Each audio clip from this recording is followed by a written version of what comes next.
В правительстве республики под председательством Юнузбека Евкурова и сенатора Виктора Озерова прошло выездное заседание Комитета Совета Федерации по обороне и безопасности.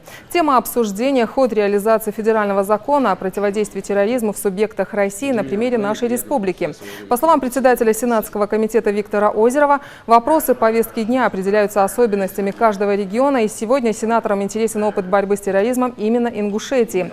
По итогам заседания комитета глава региона отметил конструктивное влияние Комитета Совета Федерации по обороне и безопасности при решении важных для страны задач. Те предложения, которые сейчас были, и не только предложения, довольно серьезные, жаркие дискуссии и обсуждение вопросов в рабочем порядке, не обвиняя друг друга, но при этом показывая проблемы, которые сегодня есть на земле. И если мы их комплексно не решим, то они дальше также будут, они дадут хороший результат, в том числе не только в рамках протокольного решения, но и в рамках исполнения. Тюрьма еще прямо говорят, что никого не воспитывал. Человек воспитывается только в социальном обществе.